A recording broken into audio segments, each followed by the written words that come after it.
Bueno, mis hermanos, entonces darle la bienvenida una vez más a este estudio que venimos desarrollando al libro de Apocalipsis. La verdad que nos gozamos, nos deleitamos en la palabra del Señor. Bueno, hoy entonces vamos a continuar. Todavía estamos en el capítulo uno, recordando que estamos viendo entonces aquí, encontrando la revelación de Jesucristo. Hoy entonces nos ubicamos en el versículo número 3, un versículo muy interesante. Y dice entonces, bienaventurado el que lee y los que oyen las palabras de los que oyen las palabras de esta profecía y guardan las cosas en ella escritas, porque el tiempo está cerca.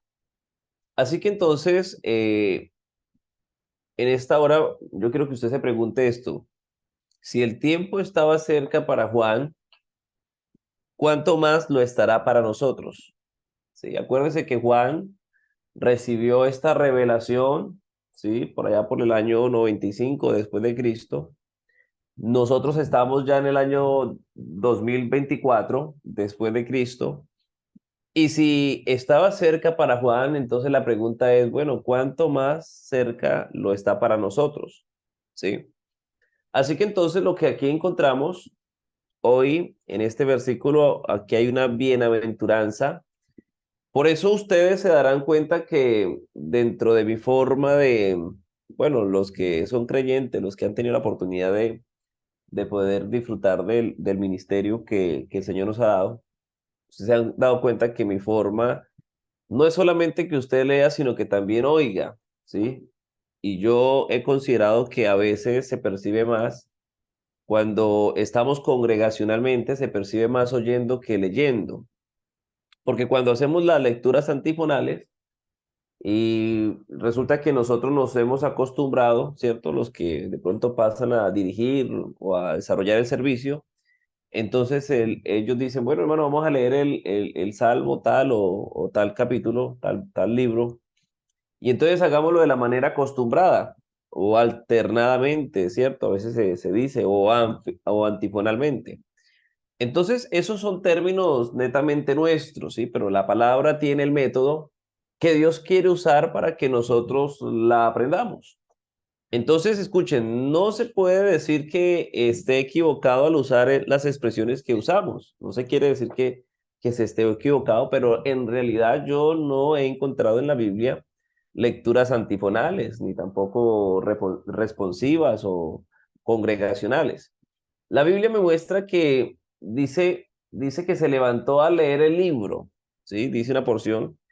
Quienes leían el libro en el templo eran los sacerdotes, en el culto de Esdras, si usted se ubica allí, ya habiendo regresado de Babilonia, porque acuérdese que Esdras hace el segundo retorno, ¿no?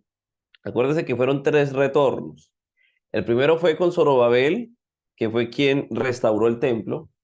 El segundo retorno, bueno, se da con Esther, pero no se cuenta como retorno, simplemente se menciona ahí porque obviamente ella juega un papel importante en eso de la salvación del pueblo de Israel. Entonces, de Esther simplemente se dice Esther reina, pero Esdras restaura la vida espiritual de la gente.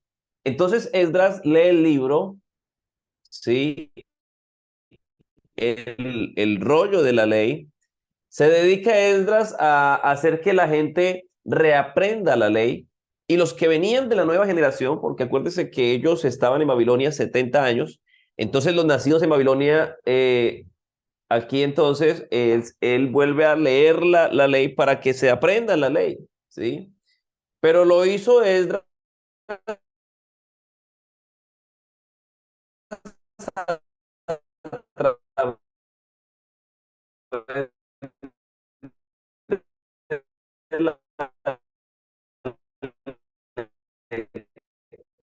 lectura.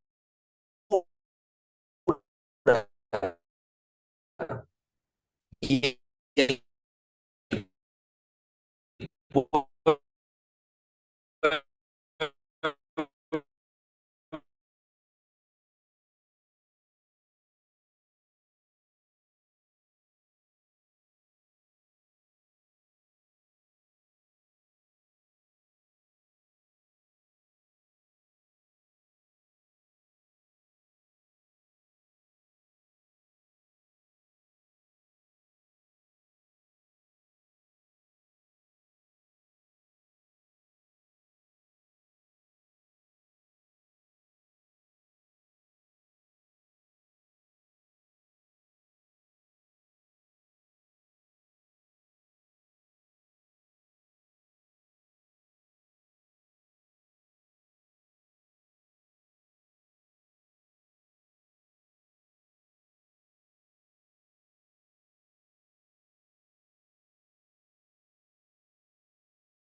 Bueno, mis hermanos, me confirman si me están oyendo nuevamente. Creo que se cayó el internet. Ustedes me confirman si ya me están oyendo.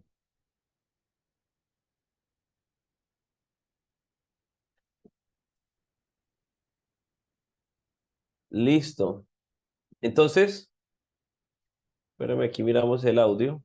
Ok. Entonces, bueno, les venía,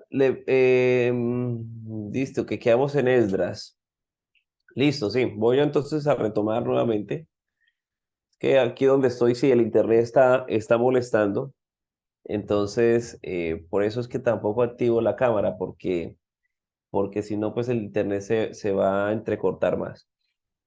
Así que entonces les decía que la Biblia nos muestra que entonces Esdras se levantó a leer el libro, ¿sí? Porque les decía que quienes leían el libro en el templo entonces eran los sacerdotes.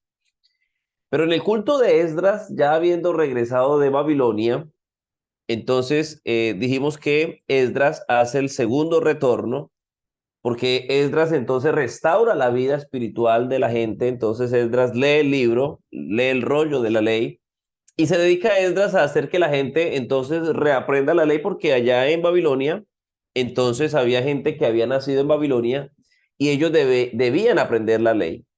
Entonces, Esdras lo que hizo fue que ellos reaprendieran la ley a través de la lectura. Y entonces les decía que el pueblo oía y ellos entonces, una vez Esdras terminaba de leer, ellos decían, el pueblo decía, como Jehová mande, así lo haremos. Y cuando Esdras terminó de leer el libro, entonces dice la Biblia que la gente puso su rostro sobre el suelo, ¿sí? Y entonces allí de pronto al rayo del sol, ¿sí? Sí, de pronto sin instrumentos, sin coristas, porque fue un culto a lo que nosotros llamamos a capela. Pero cuando Esdras terminó de leer el rollo, la gente postró su rostro entonces en el suelo y dijo, porque para siempre es su misericordia, y como Jehová mande, así haremos. Así que a los métodos de Dios hay que ponerles cuidado.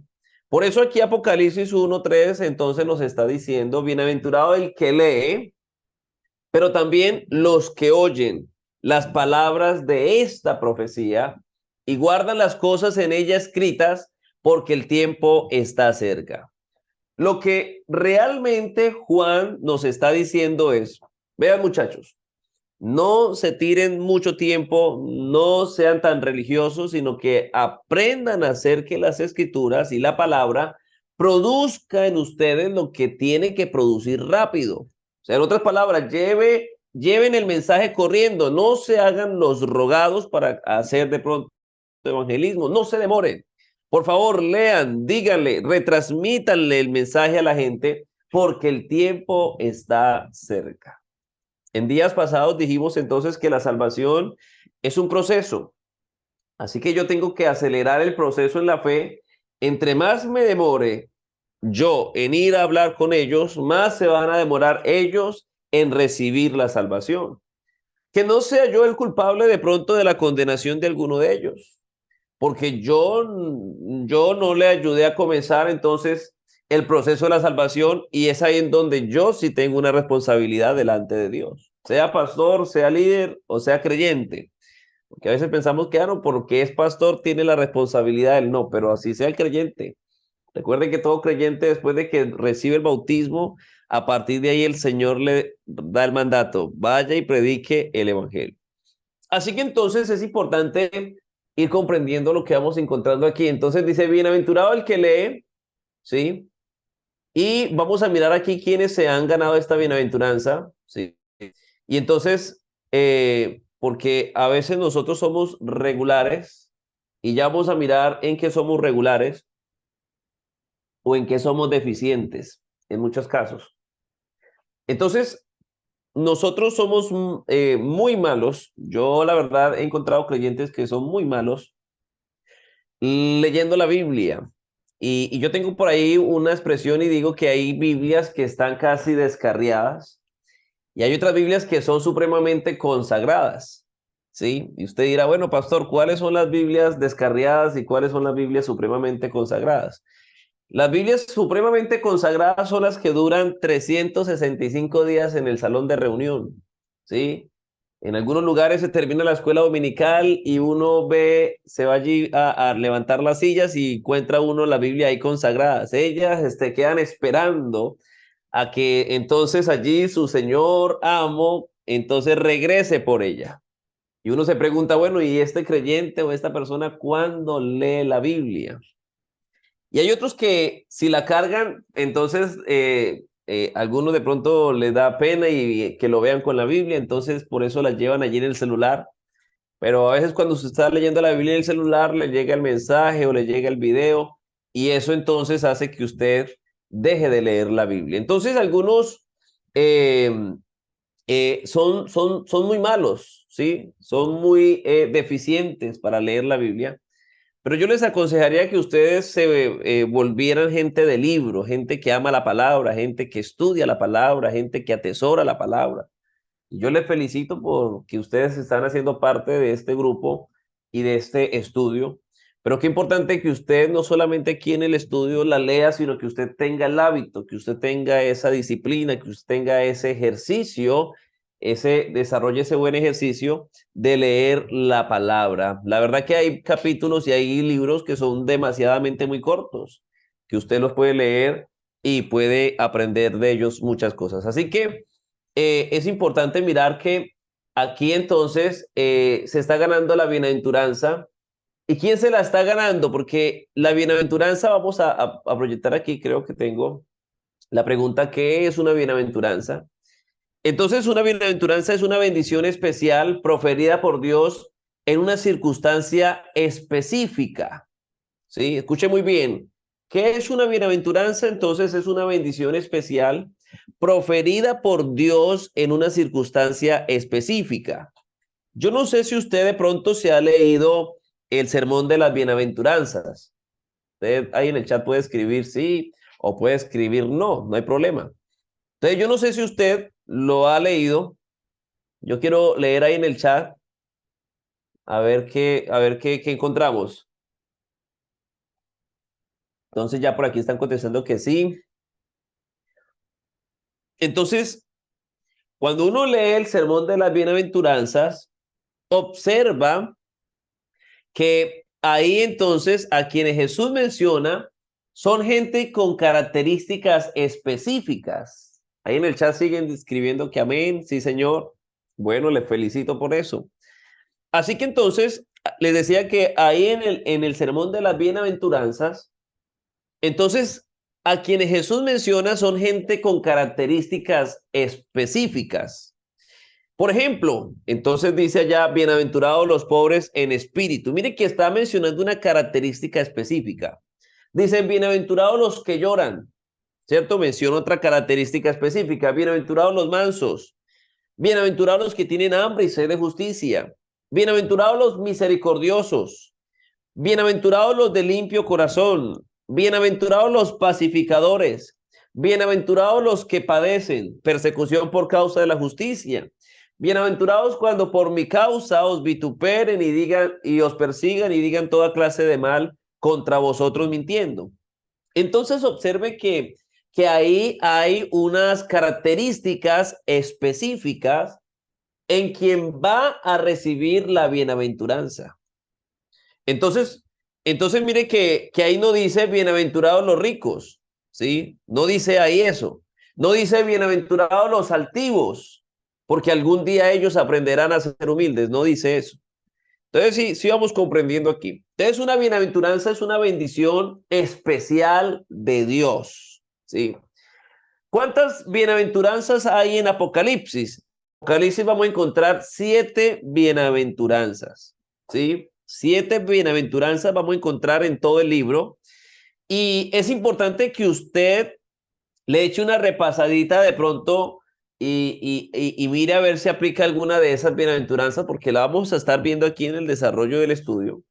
Pero para que usted tenga entonces allí la mención, entonces usted las va a mirar.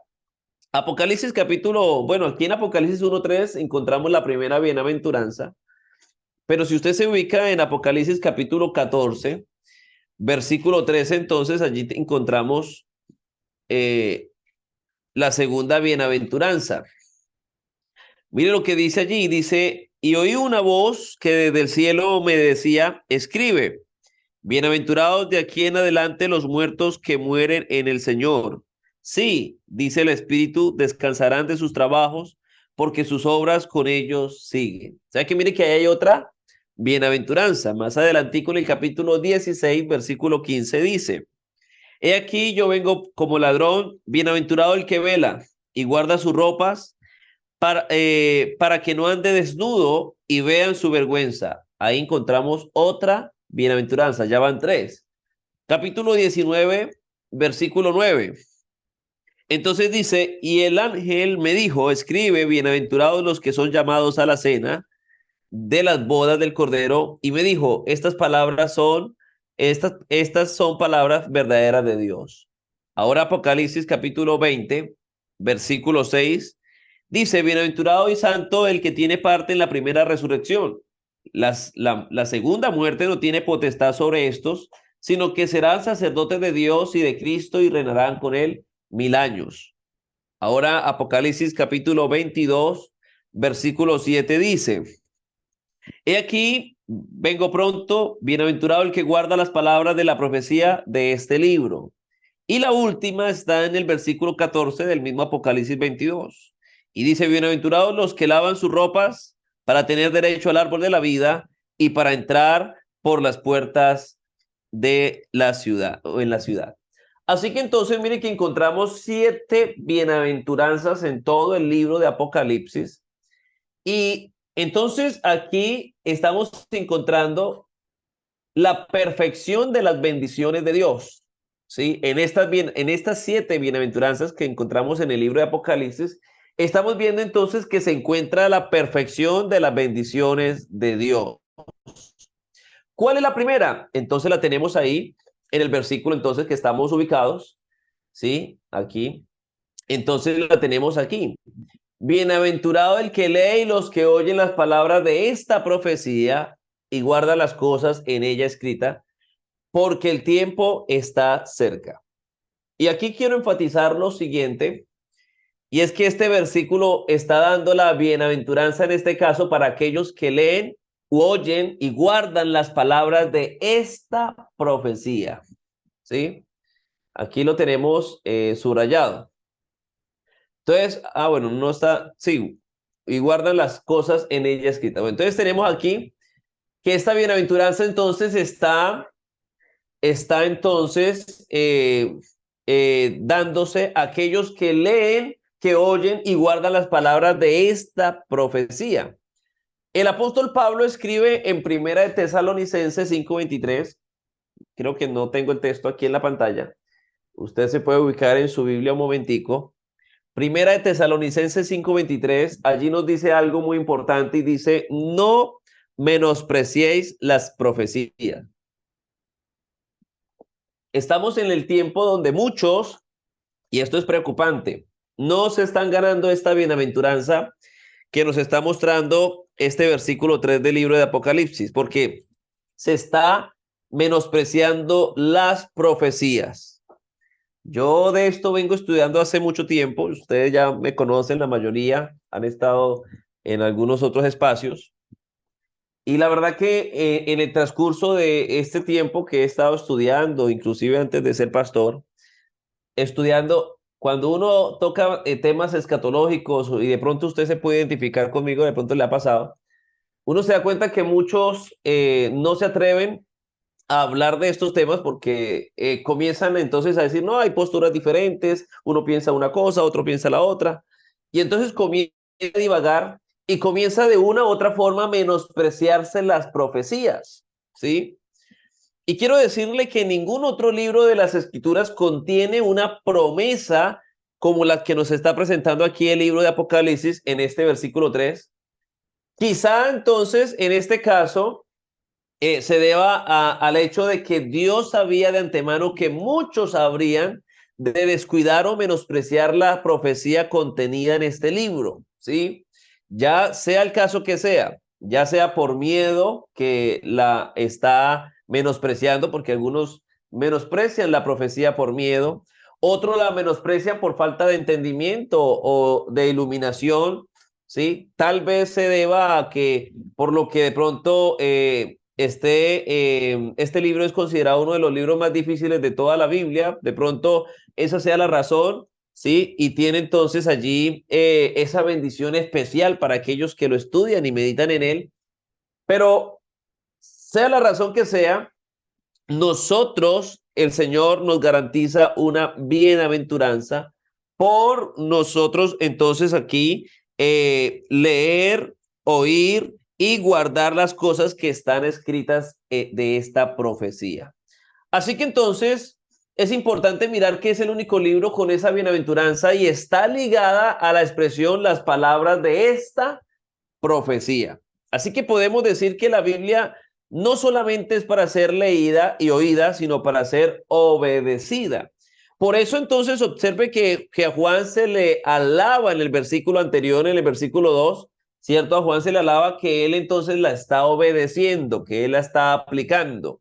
¿Qué dice? Entonces dice allá que ha dado testimonio de quién, de la palabra de Dios, que ha dado testimonio de quién, de Jesucristo, que ha dado testimonio de las cosas que ha visto. A él se le alaba por estarla ejecutando, obedeciendo. Así que la expresión guardar no se refiere a tener una Biblia o un ejemplar del libro de Apocalipsis allí en la biblioteca, sino a su obediencia es que se está refiriendo esa expresión guardar.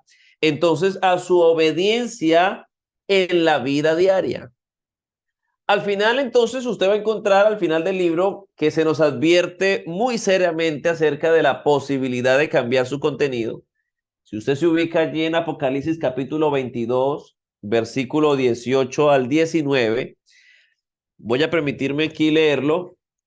Entonces dice la palabra del Señor, para que usted se ubique allí en su Biblia. Apocalipsis 22, versículo 18 dice: yo testifico a todo aquel que oye las palabras de la profecía de este libro. Si alguno añadiere a estas cosas, Dios traerá sobre él las plagas que están escritas en este libro. Y si alguno quitare de las palabras del libro de esta profecía, Dios quitará su parte del libro de la vida y de la santa ciudad y de las cosas que están escritas en este libro.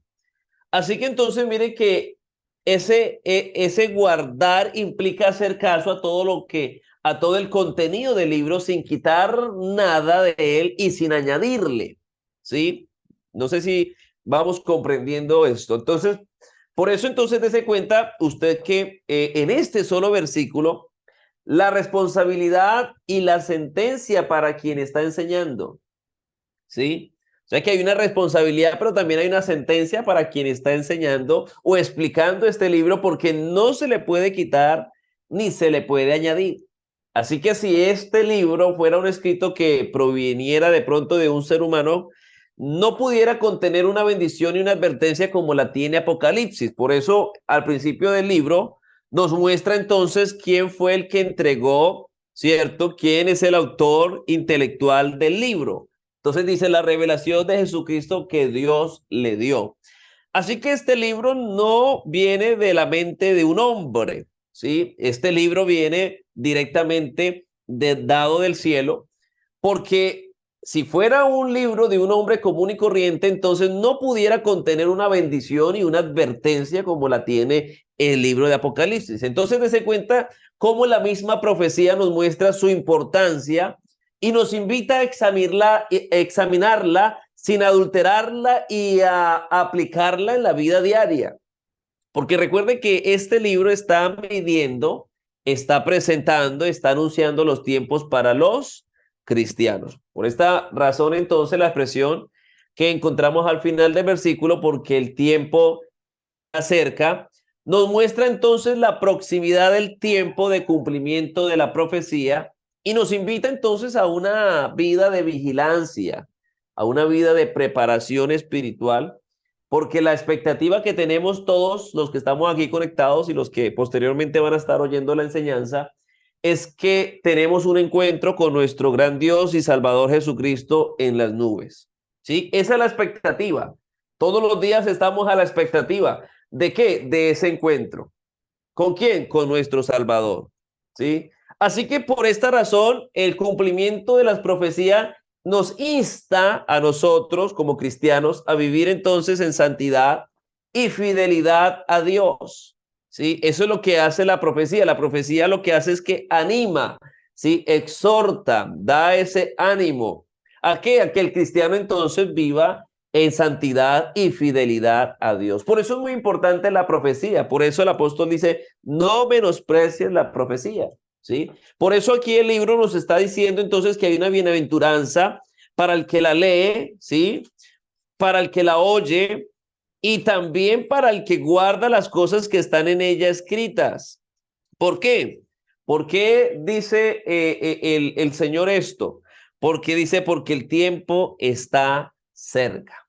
Así que entonces, mire, tremenda bienaventuranza que hay y también tremenda responsabilidad que tiene el que enseña, porque mire que aquí al enseñarla entonces está entonces teniendo una responsabilidad muy grande, ¿sí? No se le puede quitar, no se le puede añadir, porque si se le quita, entonces el Señor quitará entonces el nombre de esa persona que le está quitando a la profecía del libro de la vida. Si le añade el Señor, entonces hará que venga sobre él las plagas que están escritas ahí.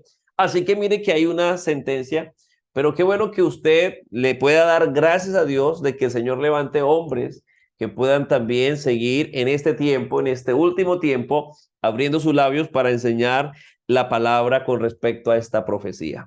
Así que eso es de que nosotros le pongamos ese valor y ese sentido y aprovechemos y disfrutemos y comprendamos las cosas que el Señor aquí nos está hablando. Así que entonces es importante mirar esa bienaventuranza tan maravillosa. Bienaventurado el que lee y los que oyen las palabras de esta profecía y guarda las cosas en ella escritas porque el tiempo está cerca. Así que usted se está ganando esa bienaventuranza porque usted está oyendo, ¿sí? Usted está oyendo aquí las palabras de esta profecía siendo explicadas de una manera para que usted entonces las pueda guardar y pueda aplicar lo que el Señor le está hablando en su vida espiritual, ¿sí? Esto no es para que usted diga, no, es que yo ya sé Apocalipsis, yo ya conozco, no. Es para que usted aplique en su vida espiritual y claro, si usted lo puede enseñar, gloria a Dios. Así que, ¿por qué? Porque el tiempo está cerca. Si para Juan el tiempo estaba cerca, dése cuenta cuánto más cerca está para nosotros. Está muy cerca el tiempo. Así que entonces tenemos aquí Apocalipsis 1:4. Vamos a ir analizando versículo por versículo. Bueno, Apocalipsis 1:4 es un versículo muy maravilloso. Aquí nos vamos a demorar un poquito de tiempo. Hoy solamente vamos a hacer aquí una introducción. Porque aquí en este versículo encontramos entonces el saludo que Juan extiende a la iglesia. Y entonces Juan dice, Juan a las 7 iglesias que están en Asia. ¿Sí? Entonces mire esa expresión. Juan a las 7 iglesias. ¿Que están en dónde? Que están en Asia. En realidad en Asia habían más iglesias. ¿Sí? En Asia habían más iglesias que Juan no menciona aquí en el saludo. Vamos a mirar si aquí, no, no, creo que no tengo el mapa, no puse el mapa, entonces que les iba a graficar que habían en Asia más congregaciones que aquí pues no se mencionan. Entonces, él solo menciona a 7, ¿sí? De las que ya habían. Y la pregunta sería, bueno, ¿por qué Juan menciona solo 7 habiendo más? ¿Sí? ¿Por qué solamente entonces se tiene en cuenta a 7, entonces habiendo más? Porque estas 7 iglesias, escuchen muy bien, estas 7 iglesias que Juan menciona, ¿cierto? O que el Señor le menciona a Juan y que Juan las plasma aquí en el libro, entonces son las que van a representar en el contexto de la profecía, ¿sí? En el contexto, propósito de la profecía, esas 7 son las que esas 7 iglesias son las que van a representar el todo de la iglesia en la tierra. ¿Sí? Escuche muy bien esto. Son las que van a representar el todo de la iglesia en la tierra. Representan entonces a la iglesia como un todo, no solamente en el tiempo de Juan, sino a la iglesia de todos los tiempos, incluyéndonos a usted y a mí, ¿sí? En este tiempo. Y es importante que usted tenga claro lo siguiente: la iglesia de Jesucristo aquí en la tierra, entonces debe ser perfeccionada a través de 7 tiempos y a través de 5 ministerios. Creo que ya lo hemos dicho, pero aquí entonces repetimos para que el conocimiento se vaya cada vez más consolidando allí en su mente. Así que la iglesia aquí en la tierra, ¿sí? Aquí en la tierra ha de ser de perfeccionada a través de 7 tiempos y 5 ministerios. La iglesia del Señor va a recibir, escuche muy bien, va a alcanzar, va a adquirir eso que dice Pablo a los Efesios, allá en el capítulo 4, versículo 13, el apóstol Pablo dice: hasta que todos lleguemos a la unidad de la fe y del conocimiento del Hijo de Dios, a un varón perfecto a la medida de la estatura de la plenitud de Cristo. Así que la iglesia va a alcanzar esa plenitud y va a alcanzar ese tamaño a través de los 7 tiempos de desarrollo de la iglesia aquí en la tierra y a través de los 5 ministerios que el Señor dejó para perfeccionarla, ¿sí? Dijimos entonces días anteriores a esa única iglesia que Él tiene, porque Dios no tiene iglesias, sino una iglesia. Si ustedes se ubican en Efesios capítulo 5, versículo 27, allí la palabra del Señor dice entonces: a fin de presentársela a sí mismo una, ¿sí? Una iglesia, no dice unas, dice una iglesia que no tuviese mancha ni arruga ni cosas semejantes, sino que fuese santa y sin mancha. Cuando usted se ubica en el libro de Cantar de los Cantares, en el capítulo 6, versículo 8 al 10, entonces usted comienza allí a encontrar lo siguiente, y dice: 60 son las reinas, y 80 las concubinas, y las doncellas sin número, más una, ¿sí? Versículo 9 dice más una, no dice más unas, no, más una es la paloma mía, la perfecta mía, es la única de su madre, ¿sí? O sea que esa es la única que va a salir de aquí de la tierra, ¿sí? No va a volver a ver otra como ella, es única, ¿sí? La escogida de la que la dio a luz, la vieron las doncellas y la llamaron bienaventurada. Las reinas y las concubinas y la alabaron. Y entonces el versículo 10 dice: ¿quién es esta que se muestra como el alba, hermosa como la luna, esclarecida como el sol, imponente como ejércitos en orden? Así que entonces observe aquí algo que está mostrando el pasaje bíblico, y es que las 3 entonces mencionadas en el versículo 8, porque en el versículo 8 encontramos las 60, ¿cierto? Hay un grupo de 3. El primer grupo está denominado por las 60. El segundo grupo que menciona es las 80. Y el tercer grupo que menciona es y las sin número, ¿cierto? Entonces, aunque son 3 allí que menciona, esas solas hacen un solo paquete, ¿sí? Hacen un solo, entonces allí un solo grupo, porque el otro grupo la hacen entonces, o la hace la señora que muestra el versículo 9, y entonces con la descripción que muestra aquí Cantari es más una es la paloma mía, la perfecta mía. Así que entonces Dios no tiene iglesias, Él tiene una iglesia en singular, ¿sí? Es muy importante que nosotros tengamos eso en cuenta, ¿sí?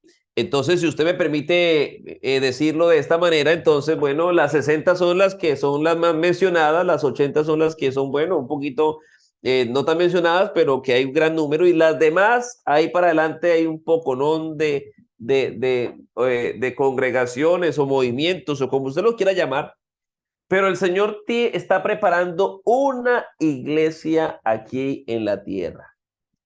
Así que Jesús, hablando a sus discípulos y más concretamente en la conversación que tiene con Pedro, allá en el capítulo 16, versículo 18, Jesús le dice: y yo te digo que tú eres Pedro, y sobre esta roca edificaré mi iglesia. Miren que no dice edificaré mis iglesias, dice edificaré mi iglesia. Así que Dios no tiene iglesias, Dios tiene una sola iglesia, ¿sí? Ahí por pasajes bíblicos le voy comprobando lo que yo quiero que usted entienda aquí que está mostrando en el versículo 4 el saludo, ¿sí? Usted tenga definido eso para que cuando lleguemos a Apocalipsis 2 y 3 usted ya esté ubicado y sepa entonces lo que vamos a encontrar allí. Así que entonces Dios no tiene iglesias, Dios tiene una sola iglesia y por eso es importante que nosotros en esto nos mantengamos y seamos celosos con esto, porque a veces nosotros por el afán de conquistar a otro miembro de otra denominación, entonces uno le dice, Dios le bendiga, hermano, ¿sí? Y usted sabe lo diciente que es eso, que usted le diga a alguien que no es su hermano, que no es salvo, le diga, Dios le bendiga, hermano. Cuando yo expreso eso, estoy diciendo que usted es partícipe de la misma naturaleza mía, que el Padre suyo y mío es el mismo, porque le estoy diciendo, Dios le bendiga, hermano. Así que los hijos de Dios tienen una característica particular. San Juan capítulo 1, versículo 11 dice, a lo suyo vino y los suyos no le recibieron. Pero el verso 12 dice, más a todos los que le recibieron, a los que creen en su nombre, ¿sí? Les dio potestad de ser hechos hijos de Dios. Así que entonces, observe ahí el orden y la naturaleza de los hijos de Dios, versículo 13, los cuales no son engendrados, eso quiere decir que los hijos de Dios no son engendrados, uno, ni de sangre, dos, ni de voluntad de carne, tres, ni de voluntad de varón, sino de Dios. Así que esos son los hijos de Dios, ¿sí? O sea, los que han sido engendrados a través de su palabra, esos son los hijos de Dios. Entonces uno no puede estar regalando la salvación. Claro, la salvación sí es gratis, sí, sí es un regalo, pero cuando usted le dice a alguien que no vive, que no cree, que no practica su fe, Dios lo bendiga, hermano, entonces lo está haciendo igual a usted. En otras palabras, usted le está diciendo, usted es de la misma fe, usted tiene el mismo Dios, a usted se le ha regalado la misma salvación que a mí, usted ha recibido del mismo Espíritu. Y yo pregunto, ¿eso sería verdad? Entonces, si alguien que usted saluda, Dios le bendiga, hermano, no tiene su misma fe, ¿usted por qué lo saluda así? Usted dígale, Dios lo bendiga, ¿sí? Pero el hermano entonces identifica que somos de una misma fe. Así que entonces es importante ir comprendiendo algunas cositas. Entonces, lo que estamos aquí haciendo cuando saludamos hacia alguien que no ha recibido al Señor, lo que estamos haciendo es engañándolo, ¿sí? Y a nosotros nos queda mal engañar a la gente porque nosotros estamos puestos para que le digamos la verdad a las personas.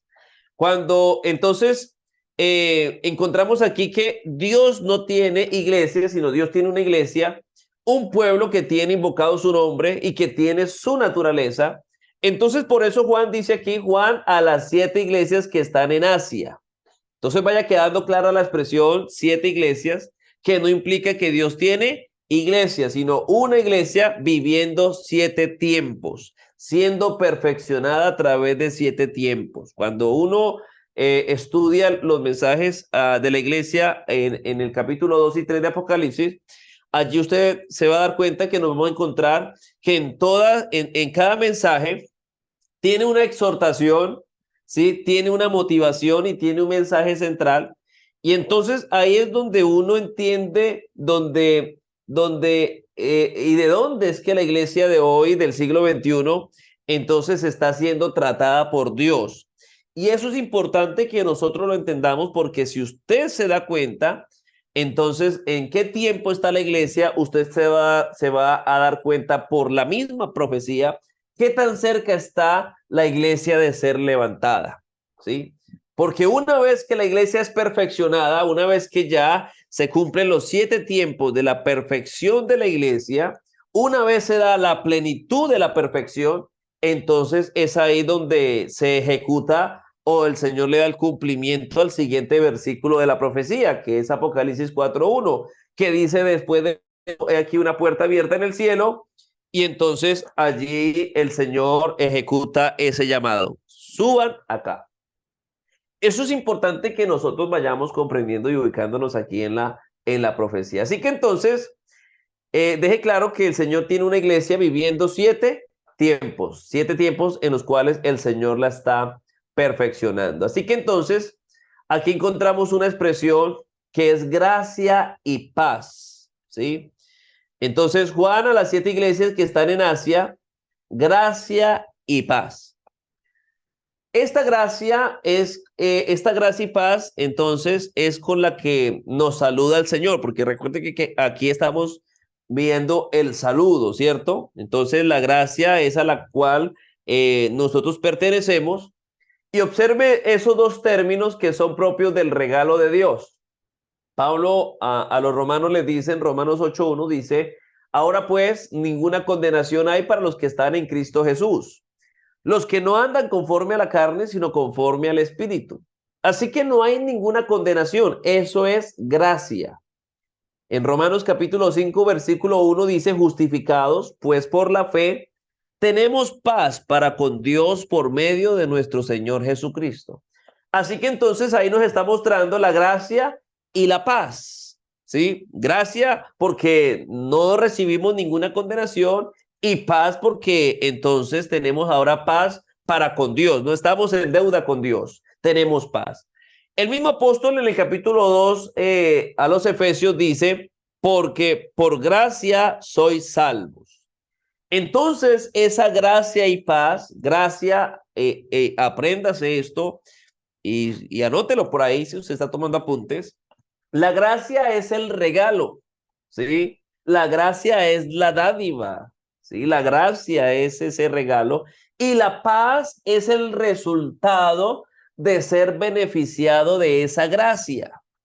Usted duerme tranquilo, usted está tranquilo porque sabe que está en la gracia y en la gracia no hay condenación. Por eso entonces hay que insistir, hay que decirle a la gente que la salvación no tiene ningún valor, no hay que pagar nada, que la salvación es un regalo, ¿sí? Cuando digo que no tiene ningún valor es que no hay que pagar para obtenerla, porque la salvación tiene un precio muy alto, ¿cierto? Tiene un valor, lo que el Señor hizo en la cruz de Calvario es algo maravilloso, pero cuando yo digo que no tiene valor es que no me toca pagar a mí, dar dinero para obtenerla, sino que es una dádiva, es un regalo. La gente no recibe la salvación porque a veces nosotros se la presentamos con precio, ¿sí? La gente no recibe la salvación porque nosotros la presentamos desfigurada. Pero si usted presenta la salvación como lo que es, como un regalo de Dios, la gente la recibirá y la creerá. Así que la gracia y paz, entonces, que está mostrando aquí en este saludo, ¿de quién es? ¿Quién dice gracia y paz? Entonces ahí nos muestra quién está diciendo esa gracia y esa paz que viene de nuestro Señor Jesucristo, que Él es el origen, ¿sí? Porque en Él y por Él y para Él fueron hechas todas las cosas. Él es el origen de la gracia, ¿sí? Si usted se lee allí San Juan capítulo 1, vamos a ubicarnos un momentico allá. San Juan capítulo 1, mire lo que dice la palabra del Señor, versículo, versículo 17. San Juan 1:17 dice, pues la ley por medio de Moisés fue dada, pero la gracia y la verdad vinieron por medio de Jesucristo, ¿sí? Así que entonces mire que Él es el origen de la gracia. La gracia se manifestó al mundo a través del sentimiento de Dios, que eso lo vamos a ver más adelantico en el versículo 5 de Apocalipsis. Entonces, ¿qué es el mismo sentimiento que Dios muestra y que es manifestado en San Juan 3:16?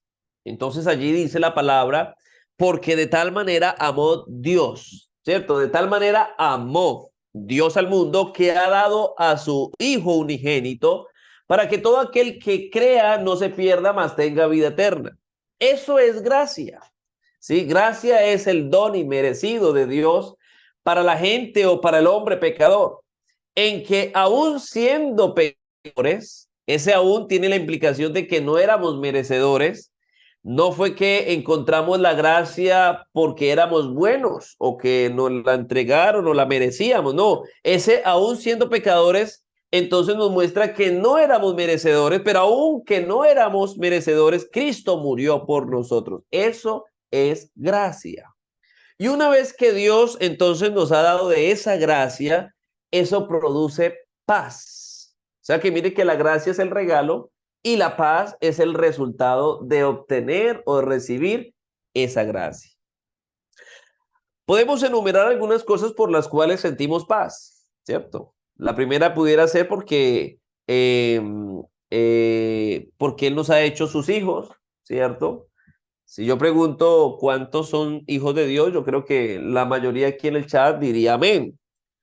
Entonces, nos ha hecho sus hijos porque hemos nacido de nuevo, ¿sí? Y escúcheme esto, uno no nace de nuevo para hacerse hijo de Dios. Es hijo de Dios porque nació de nuevo. Porque la palabra que viene de parte de Dios germina en la persona y la vida entonces se une y sale entonces de ese corazón el deseo, la decisión de creer que Jesucristo es Dios para salvación. Entonces esa vida que acaba de salir de esa obra que Dios hace a través de su palabra, esa vida decide que su Padre es el dueño del cielo y de la tierra y decide obedecerlo y por eso la gente comienza a caminar por este camino y a cumplir lo que entonces este camino enseña. Entonces esa gracia produce paz a través de que somos hijos de Dios, ¿sí? A través de que ya, aunque somos pecadores, nos sentimos perdonados, ¿sí? No hay ninguna condenación para el que está entonces en Cristo Jesús. Se siente perdonado y eso produce paz. Habiendo sido malos, habiendo sido perversos, el Señor nos perdonó, el Señor nos lavó con su sangre preciosa, el Señor nos limpió de nuestros pecados, entonces eso nos hace a nosotros libres de condenación y de culpa. Entonces, ¿por qué sentimos paz? Porque Él nos ha hecho sus hijos. Nos produce paz porque somos herederos. ¿Sí? Pablo dice que si hijos, también herederos y coherederos con Cristo. ¿De qué? ¿De una parte del reino? No, de todo. ¿Sí? Porque si usted se ubica en Efesios 1:3 dice, bendito sea el Dios y Padre de nuestro Señor Jesucristo, que nos bendijo con toda, no dice con una parte, dice con toda bendición espiritual en los lugares celestiales en Cristo.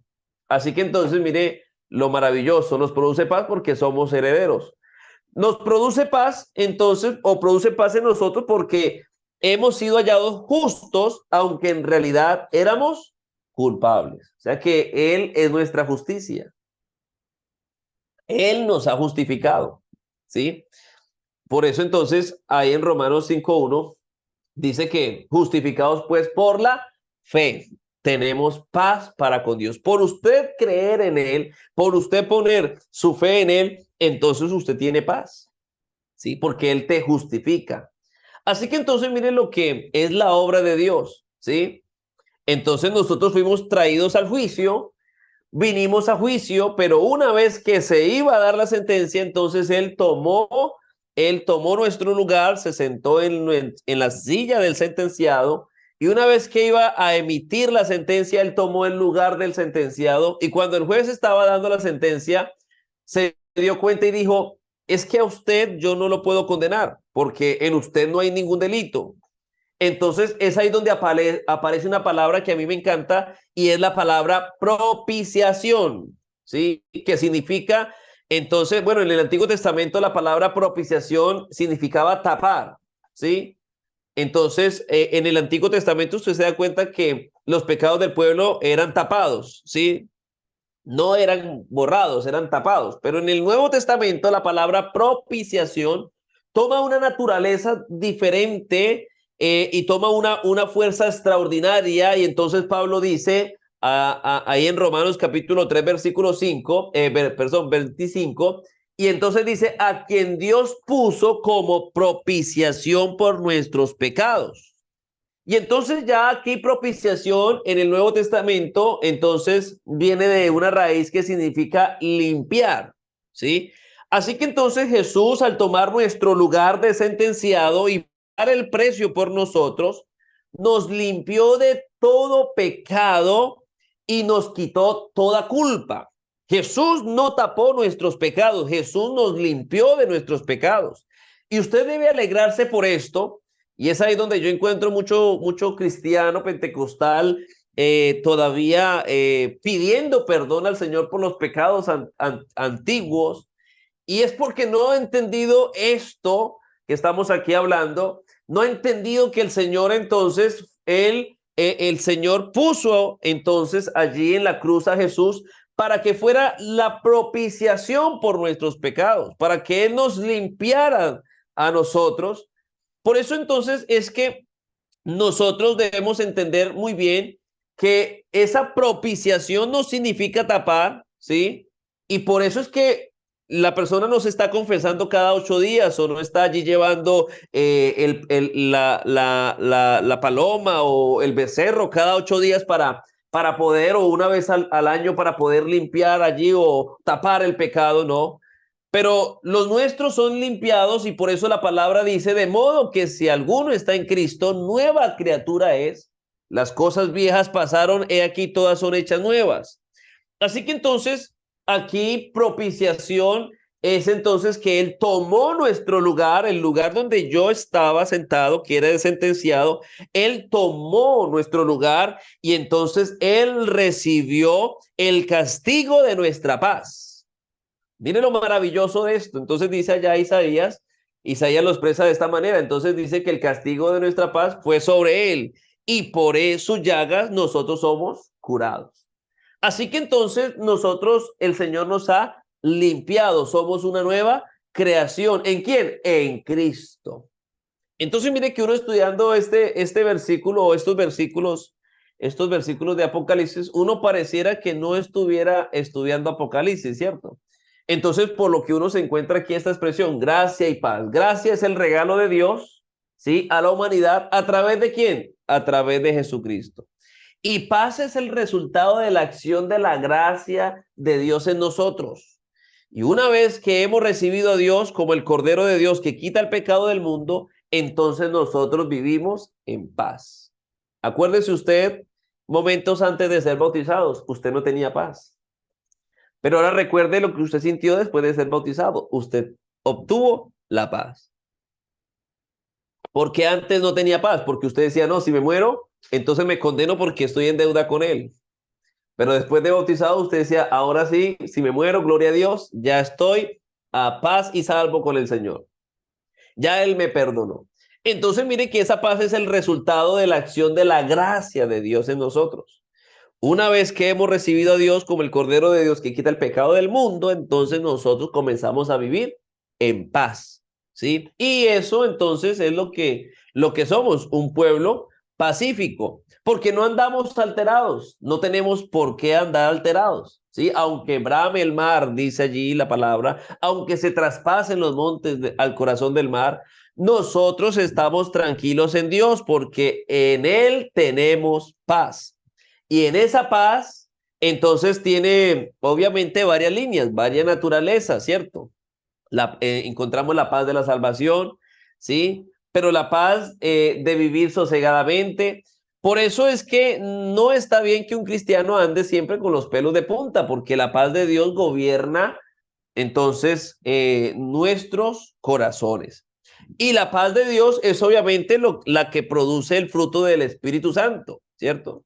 Entonces allá muestra que el fruto del Espíritu Santo es amor, gozo, paz, paciencia, benignidad, bondad, fe, mansedumbre y templanza. Entonces observe que la paz de la que estoy hablando, es diferente a la paz del fruto, ¿sí? Y es aquí donde usted tiene que entender entonces esa paz que aparece aquí en este versículo 4. Esa paz que está mencionando aquí el versículo 4 de Apocalipsis hace referencia a ese resultado de la gracia de Dios en usted, ¿sí? Entonces, por usted haber recibido el perdón de pecados, por usted haber recibido esta gracia, estar disfrutando de esa salvación, es que usted tiene una paz. ¿Para con quién? Para con Dios. O sea, usted no está entonces en deuda con Él, usted está en paz con Él. Pero esta paz del fruto del Espíritu Santo, entonces es otra paz, ¿sí? Y esta paz entonces se relaciona, entonces, se refiere entonces a que usted entonces tiene que ver cómo yo me relaciono con los demás, ¿sí? Tiene que ver entonces cómo yo vivo con los demás. Y ahí sí hay muchas cosas que hablar, ¿sí? Porque hay hermanos que pareciera que siempre entonces desayunan con, yo siempre le digo a los hermanos, hay hermanos que desayunan con caldo de alacrán, siempre están enojados, siempre están encrespados. Y el cristiano necesita vivir en paz sosegadamente, tranquilo, porque que anden encrespado el mundo. El mundo tiene que estar encrespado, el mundo tiene que estar estresado, el mundo tiene que estar desesperado, el mundo tiene que estar airado, ¿sí? Pero el pueblo de Dios tiene paz. ¿Por qué? Porque el fruto del Espíritu es amor, gozo y paz, ¿sí? Entonces miren que esa paz ya tiene que ver, como fruto del Espíritu, tiene que ver cómo yo entonces me relaciono, cómo yo vivo, ¿cierto? En medio ya sea en la iglesia, ya sea en la comunidad, en el barrio, en la universidad, en el colegio, bueno, donde yo me desarrolle, ¿sí? Porque imagínense que pregunten por usted dónde trabaja, dónde usted vive y digan, no, usted conoce a Julano y tal. Uy, sí, ese es el más peleón aquí del pueblo o el más peleón aquí del barrio. Es tremendo, ¿sí? Nosotros tenemos que vivir en paz. Amén. Así que bueno, quedamos ahí en esa expresión, gracia y paz. Vamos a dejar hasta aquí porque, bueno, ya ha pasado el tiempo y lo importante es que usted entonces pueda allí oír la enseñanza. A mí me disculpan que las enseñanzas sean largas, sí, para algunos de pronto una hora de enseñanza es largo, pero bueno, el Señor ahí tiene muchas cosas para decirnos. Vamos despacio. La idea es que usted pues vaya digeriendo estas enseñanzas y podamos crecer en el Señor y bueno, podamos nosotros guardar las cosas que están aquí escritas. Vamos a darle gracias al Señor en este momento por esta enseñanza que el Señor nos ha dado.